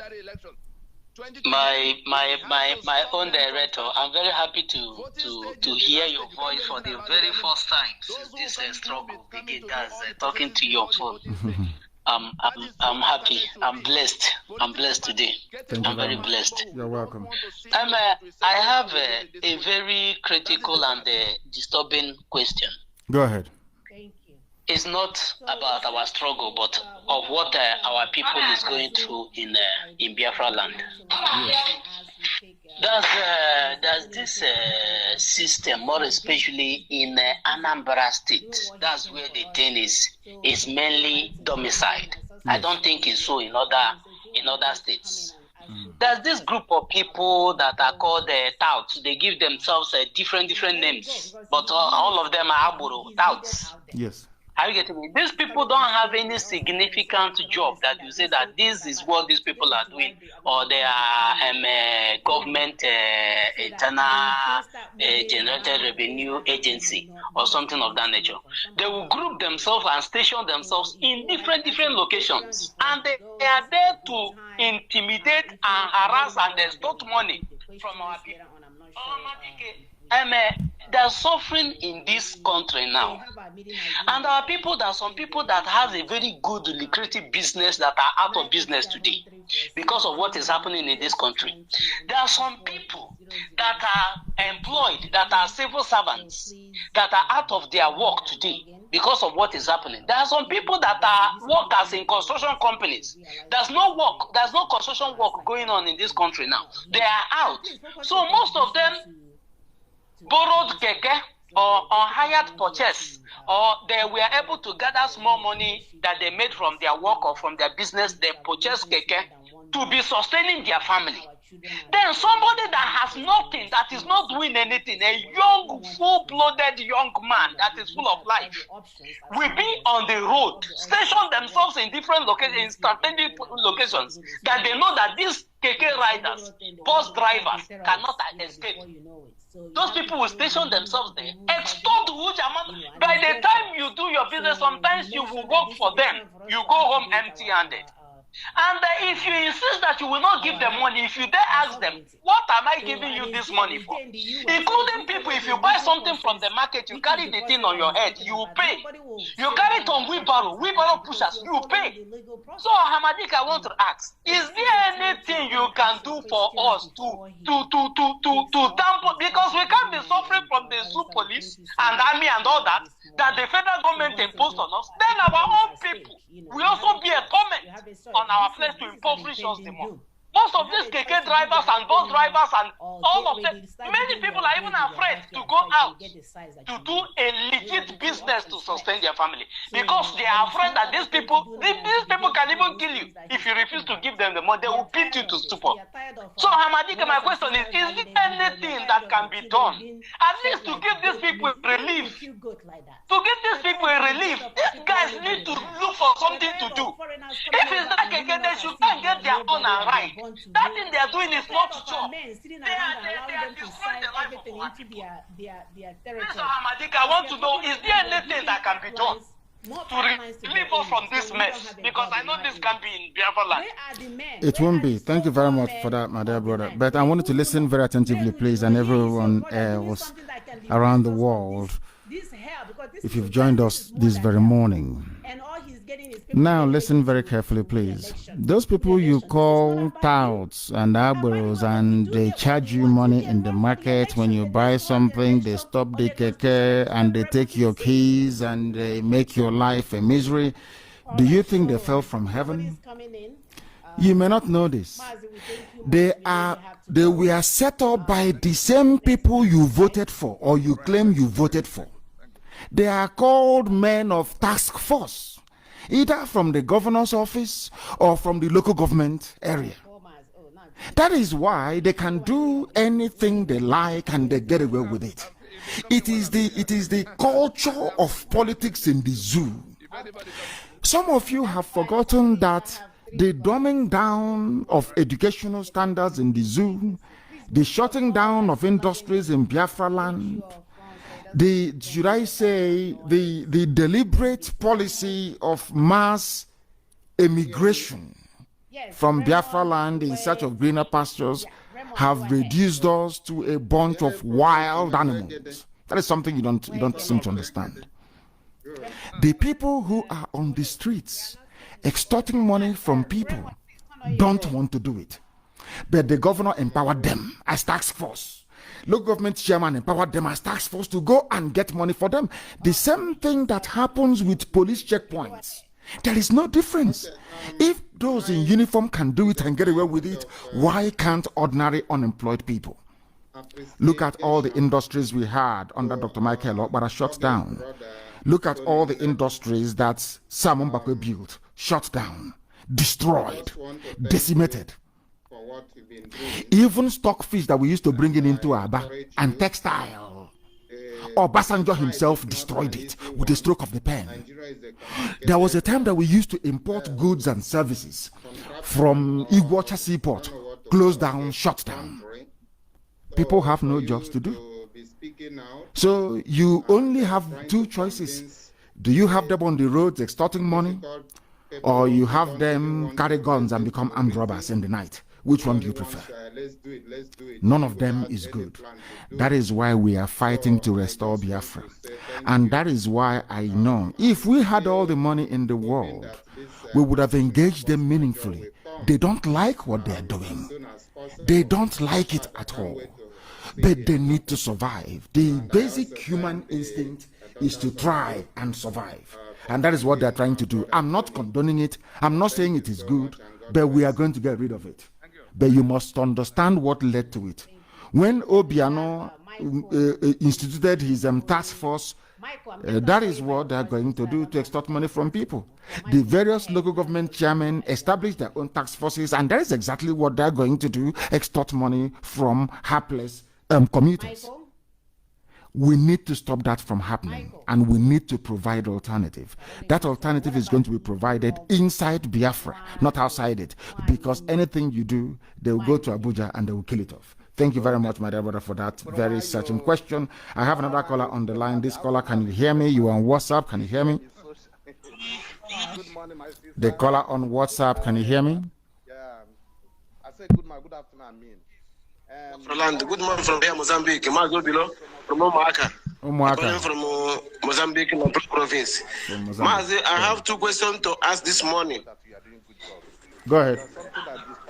I want to I want to please you to, so that you can understand me well, because our leader, there is something that we always borrowing from outside the world. You understand? We are the people that like to copy something and something that happen in other countries. Mas Nnamdi, please, I want to ask this question. Number one is my leader, our women in Biafra land. We have culture to. Maybe those touts. We have culture to follow it, and we always say that our. We've heard you. Yeah.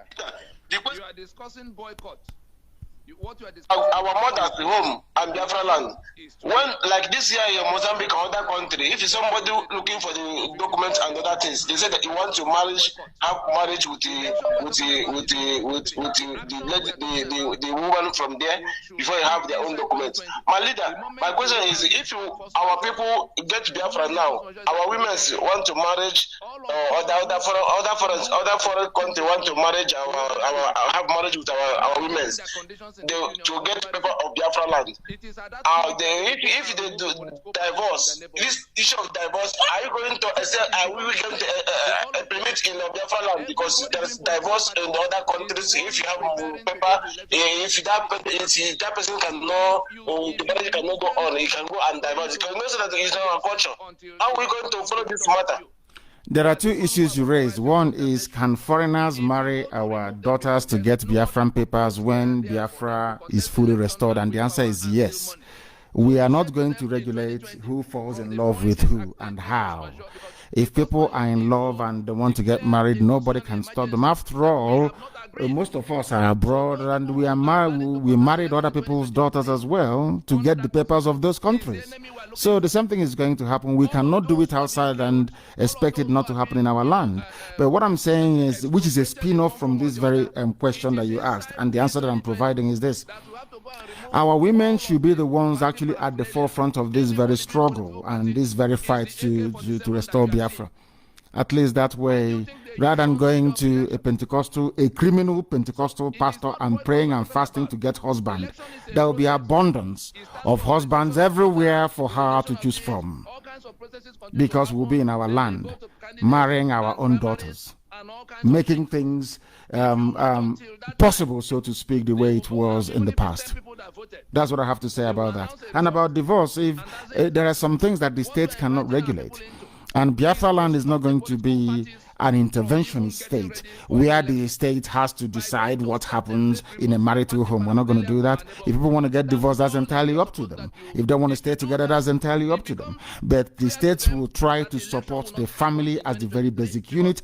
We'll do all we can to make sure that help and assistance are provided to families. That is how it's supposed to be. And, at least to help reduce the occurrence of divorce here and there. But apart from that, we are not going to tamper, to regulate, or to intrude upon people's homes. That is not the job of the state. That is the job of the family and the extended family, and we allow them to deal with it. Thank you very, very much for that. Thank you for that. There is another caller on the line. Let me see if we can get that very caller. Let me take this very call. The caller on the line, can you hear me, please? Your name and where you are. I can hear my voice, and as I said earlier, once I hear my voice, that's the end of it. That is the end of it. Let me take this call. The caller on the line, can you hear me, please? The caller on WhatsApp, can you hear me? Your name and where you are, please. My name is Chika Ike. And where are you calling from? I'm calling from London, sir. Thank you very much. Go ahead, the world is listening to you. Go ahead. Ohamadike. You're kind. Ohamadike. You are kind. Ohamadike. Remain blessed. Remain blessed. May the oil upon your head never run dry, sir. You have sacrificed a lot for Biafra people. You did. That is what a people for his people. My question to you this morning is, We have our brothers and sisters who are in Nigerian military and Nigeria police, Air Force, and they want to come out of this Nigerian military. They want to come out of the Air Force. My question is, because of they use this job they are doing for Nigeria, they use it to feed their families. That is their source of income. If they want to come out from the job they are doing for, you think that Biafra can offer them in return for them to give up these jobs they have in Nigeria, please? Thank you. It's a very valid question. Thank you very much, my dear sister, because people are trying to feed their families. So I can understand their concerns, which are quite legitimate. But I will answer your question with a quote from the very famous U.S. President John Kennedy. They should be thinking of what they can do for Biafra, not what Biafra can do for them, because they will benefit. We have all, as you alluded to earlier when you started, we have all sacrificed something for this. If sacrificing your 30,000 naira per month job is what it would take for you to help bring about or usher in the kingdom of heaven on the face of this very earth, I think the price is worth it. As I said earlier, anybody leaving the army or the zoo police and you leave the army or the police to work directly with or for IPOB, then we'll see what we can do to take care of you. That is all. That's all we can do. I mean, to help sustain your family. I'm not saying we are going to match the rates that you are earning presently or currently with the zoo, army, or police, but we'll try and see what we can do. The local family will try and see what they can do to support you. That is what we are going to do, because the Biafra we are fighting for is for everybody. Nobody's having fun in the zoo, Nigeria. Nobody's having fun. Everybody wants to get out. And so do we. That is why we must do all that we can within our powers to ensure that we leave the army and the police to come and become part of this very noble family. Thank you very much, my dear sister. I have another caller on the line on WhatsApp. Give us your name and where you're calling from, please. Your name and where you're calling from, if you may. Can you hear me? My name is, yes, I can hear you. Go ahead. It's Nnamdi. Nnamdi, where are you calling from? I'm calling from Poland. From Poland, please go ahead. Yes. Go ahead. I've sent it on WhatsApp message because of, I don't know if you will consider it sensitive. Okay. That was why I sent on a WhatsApp message. But I don't know if you want me, if you can go through it and work on it, fine. But if you see, maybe I don't know. I know a lot of people, thousands of people are sending messages and calling. So thousands is not easy. They crashed our old line. I had over 8,000 messages. Unbelievable. Thank you very much. Yeah, Thank you. so I'll go through it. Do you have any question to ask live on air? Just the contribution. I think it's sensitive, so that is why. But I think if you can have the time, I'll go through it. I promise you that I will go through it. I will go through the messages. I will go through it. That is a promise. I promise you that. Thank you very much, my dear brother. I will go through your messages, and if there's anything for us to implement, we implement it from there. Thank you very much. The caller on the line, can you hear me? Your name and where you are. The caller on Skype, can you hear me? I have my own AK-47. No. The caller on Skype, can you hear me? The caller on Skype, can you hear me? Hello. Hello, good morning, sir. Good morning to you, my dear brother. Your name and where you're calling from? My name is Nnamdi. I'm calling from Lagos, Nigeria. Thank you very much. Please go ahead. Madike, good morning. May God Almighty bless you, and may God continue to protect all our prayers on your head. Will be fulfilled in Jesus' name. Madike, God bless you. You have done more than enough that we Igbos, we don't deserve your Amadike. God continue to bless you. Amadike, this morning I come with a let me put it in this way, a kind of contribution for the this forthcoming October Fest. I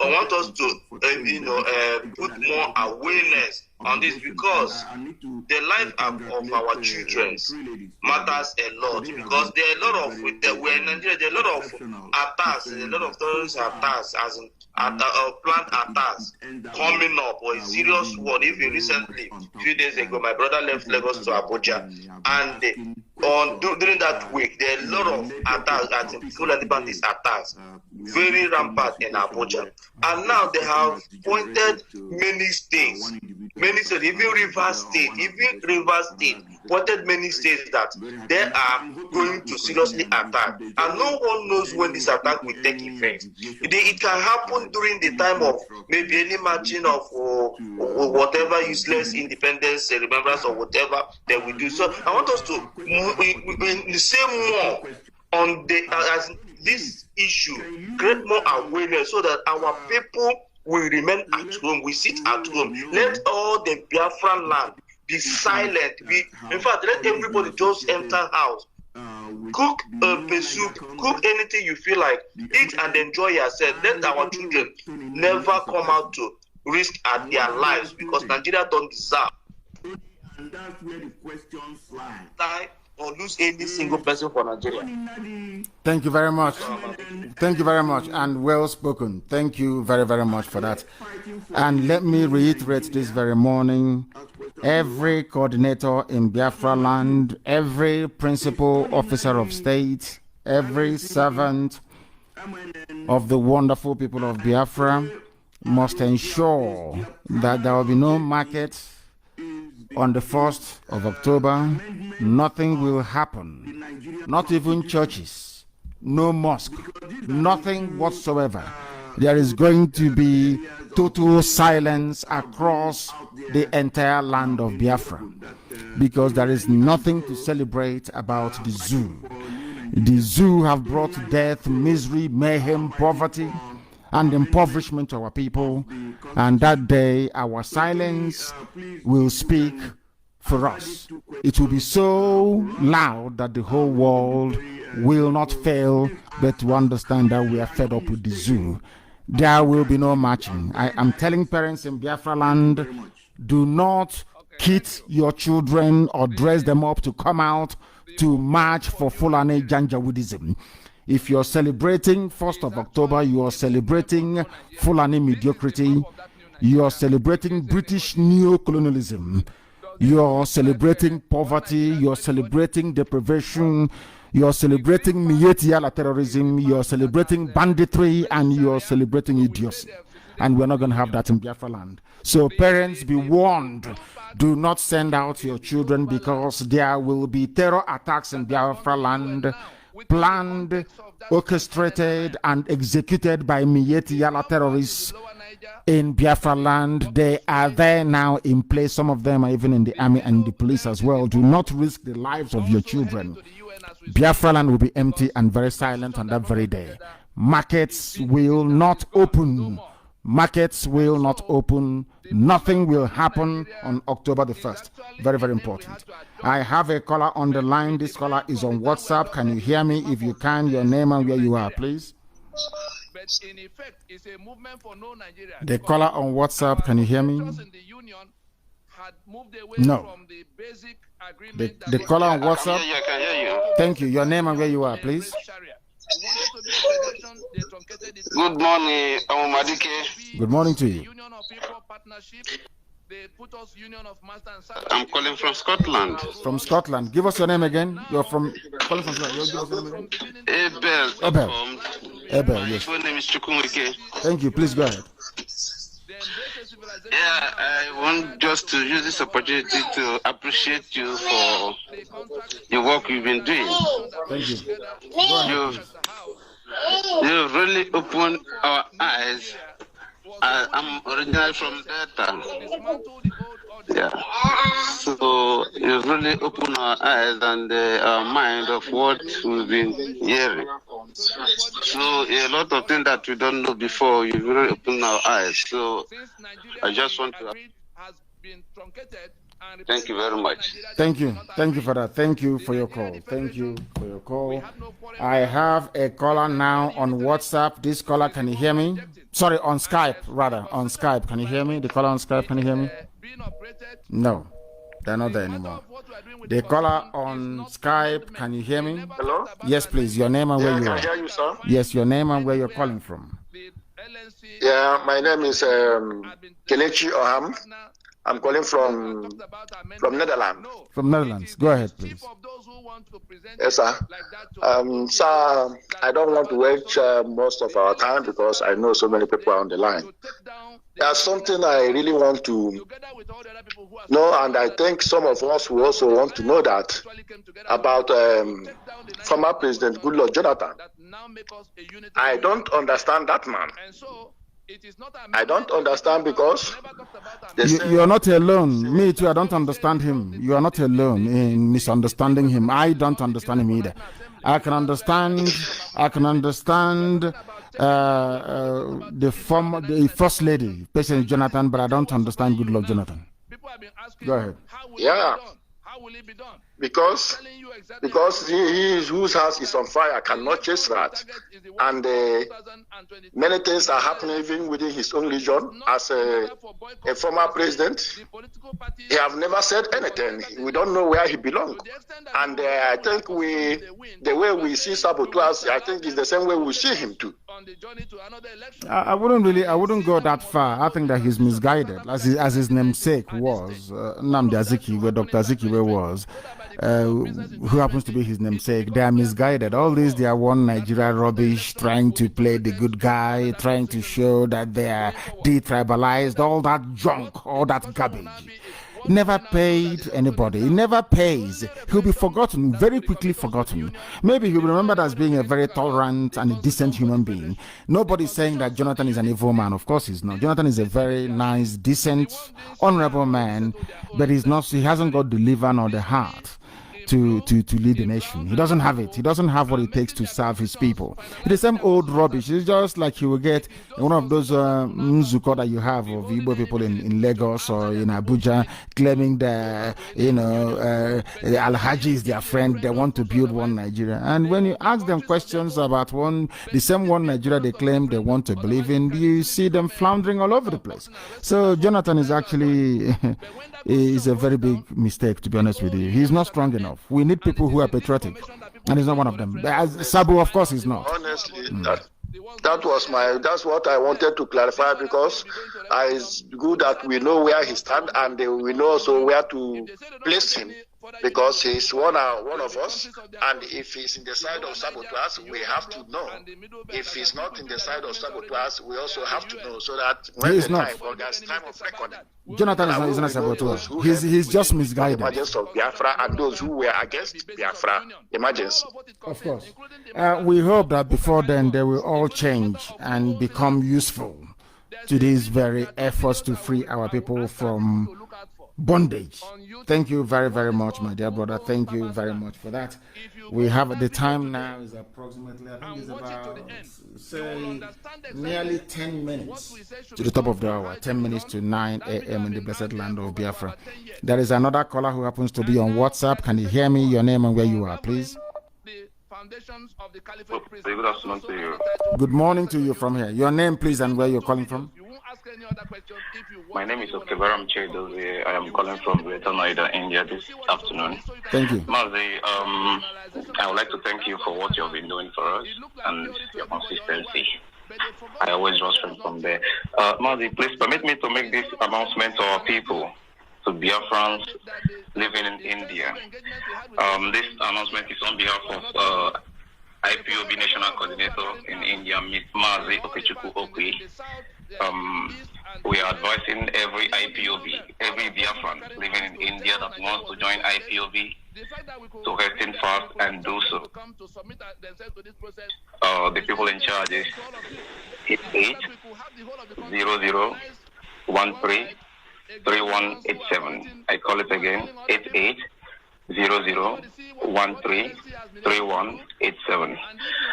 So, Mazi, this morning, I have a question that has been bothering me because if I can refer to what is happening, especially in the USA, where we understand that there's civilization there already, there are people, there are blacks in USA who are fighting for the liberation of blacks in USA as well.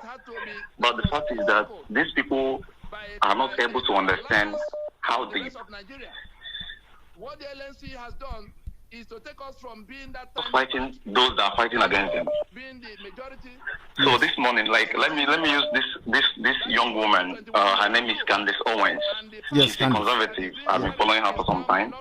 So this woman has an agenda to open up the eyes of the young black people in America to understand what is going on and how they are being used, how they have been, their rights have been taken away, and someone will come and rob you. What am I going to say now? Like, give you chance, claiming that he's doing enough for you, while the person that is doing the right thing for you, making you to be an enemy to that person. I'm fighting. You understand? So I want to refer that to Biafra land. Like, this is what I call battle phase 2.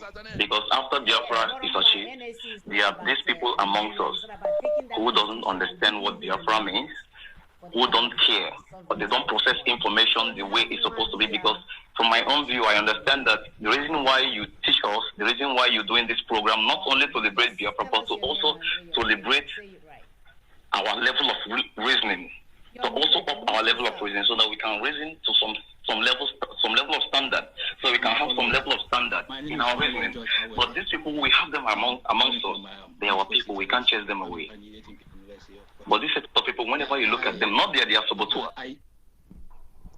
So listen, they don't care to know. All they want is doing their own thing. So I want to ask, do we have anything structurally? If we can have blacks in USA today doing this against people that want to liberate them, do we have any structural form of trying to liberate our people? Because you started this, and we know what you are put in to doing and liberating some of us, which has been little enlightened today. We are still going. Yes. Do we have anything in place more to do? Or yes. To yes. our people come out of this bondage of low reasoning and low level of processing information. Thank you. Thank you. I welcome that. Thank you very much. Low reasoning and low level of processing information. Very, very critical. Very, very critical. We need to understand. That's why I speak the way I do. I'm a very big fan of Candace Owens. I am a very big fan of hers. She's a conservative, and so am I as well. I don't massage people's idiocy. I tell you things the way they are. The blacks in America, they're fighting a wrong battle. I say that all the time. They are fighting a wrong battle. What they need to do is to join hands to liberate Africa. By liberating Africa, they need to start with Biafra. Once Biafra is free, they will have some measure of, should I say, respect and class, because then there will be a country in Africa they can reference and say that this is actually a very good story as to how we have come, how far we have come, where we are going, and the fact that we can actually feed ourselves and make meaningful contribution to advancement of humanity and mankind in general. Right now, black people cannot boast of that anywhere in the world. Nobody is being racist even towards Indians, Asians in America. Nobody is being racist towards any other group of people, only black people, because there is no reference point. India is doing very well. South Korea is doing very well. Japan is doing very well. So what are you being racist towards Asians for? They are doing very well. Even if you go to Latin America, they are doing all fantastically well. Brazil is an advanced economy. Argentina is doing very well. Everybody else is doing very well. It's only in Africa there is not one single good news. Even the South Africa that white people built and left, blacks are now crumbling it in South Africa. I don't understand what is going on. You talked about enlightenment. People don't know why we do what we do. That's a secret I'm going to give you this morning, so you understand why we have spent years preaching on this very platform. Biafra comes and becomes an independent nation. Britain can decide to collapse Biafra economically within a matter of years. All they need to do is to go and meet the likes of Nwodo and those in Ohanaeze, all these Efulefus that are in Abuja and in Lagos. They give them the plate for minting Biafra currency. And they'll go and mint Biafra currency and flood the market with it. So at every year, you'll be running at nearly about, say, 25% inflation rate. Hyperinflation, year in, year out. By the time you do it that way, 25% every year inflation in about, should I say, 5 years. Your currency is worthless. It is useless. What 10 Ejema could have bought before, you now need 20 Ejema to be able to buy it. And your economy will die a natural death. Do you know the meaning of Secret Service in America? Those that guard Trump and all the dignitaries in the USA. Do you know what their remit is? Do you know what the original job is? Their job is to find those that counterfeit the currency of the United States of America. That is their main job. Their main job is to stop counterfeiting of US currency. I don't know if you're aware of that. People don't know why Africa have not succeeded. And you don't ask yourself, why is it that you have all these countries in Africa, yet they've not succeeded? And why is it, I take CD, which is the Ghanaian currency, for example. Many years ago, they changed their currency. They changed the notes, they changed the denominations, they changed everything. Then I think about 200 Ghana cedis was exchanging for $1. But today, do you know what it is? It is nearly 500. It's still the same thing. We don't know how to guard ourselves, guard our economy, protect our sovereignty. Because, you see, if you educate your people, if you educate them, they understand that the welfare of everybody is their own welfare as well. Any day a black person can understand that your next door neighbor's children going to school is to your own advantage. Any day you wake up in the morning and you know that the well-being of your uncles and your aunt is also your own well-being, that day you would have advanced. That is why in the Western world, education is compulsory. That is why in the Western world, the state will pay or subsidize your schooling. That is why in the Western world, they invest so much in education. Because the best people you have protecting the interest of the nation are the enlightened citizens. I don't know if I've made that very clear. That is why we do what we do. So my brother, you are absolutely right. The way we reason as black people is flawed. We are fighting a losing battle. Every strata of governance in the United States of America is controlled by European whites because they built America. They brought you as slaves to help them to build America. For 250 years, we provided free labor, whereas other civilizations were paying people. In this modern era, America never paid a dime for 250 years. That is why they are number one today. Look at, if you go to Italy, for example, you see all those wonderful and beautiful monuments. All those things that they built during the Roman times. It's all free labor. That's why they are there. Look at all the economies and civilizations that were, taxed with paying their workers, paying their laborers. They don't have such a thing. That tells you all you need to know about it. We must change the way we reason and the way we think. That is why we preach on this platform. Not that we hate anybody. When we say things about black people, it is for them to go back, cry, reason, and change. So that when you come out, you can reason like human beings. Look at the whole of Africa. There is nothing. Is not one single country you can hold up and say this country is a beacon of hope for Africa. And that is what we hope that Biafra is going to become. That is why we do what we do. And that is why we're not going to stop until we accomplish it. Anybody who doesn't like Candace Owens don't like the truth. The truth is that with the way we have been doing things as black people hasn't yielded any result for 250 years. And unless we change it, we won't yield any in time to come. Look at the zoo, for instance. A white man came and called you Nigeria. That is not your name. There was nothing called Nigeria until the white man came. You all swallowed it. You call a man Lord Lugard. Somebody calls Nnamdi Kanu Lord just out of the time of endearment, maybe because they like what we are doing, not for anything special, not that we have any special position. Somebody who goes to church says, oh, you're trying to compare yourself to Jesus Christ. But the same idiot, you ask him, you say, Lord Lugard. You see, Tanko Ibrahim, the airplane turner, the Sharia Chief Justice of the Zoo, they call him my Lord. Nobody complains. These are the mentality, these are some of the distressing attributes of our reasoning that we are endeavoring to change. That is what we are trying to change in our people. And I'm glad today that we have succeeded because IPOB is all over the world. We are very formidable, exceptional, because we know what is good for us. And we know that Biafra is good for everybody. The Fulefus will speak, the Janjaweed will sponsor them from everywhere, but in the end, the truth prevails. And that is why we are preeminent. That is why we are IPOB. That is why we are Biafrans. And that is why we will continue to do this until Biafra is restored and beyond. I thank you all very much for listening this very morning from wherever you are. And we shall improve. We've seen the criticism about our lines. Some of you have criticized us about that we don't have many lines, and we are going to improve all of that with time. But once again, I thank you very much for listening to us this very morning. If you're going to work, if you're at work, if you're going to sleep or you're already sleeping, I pray that you cook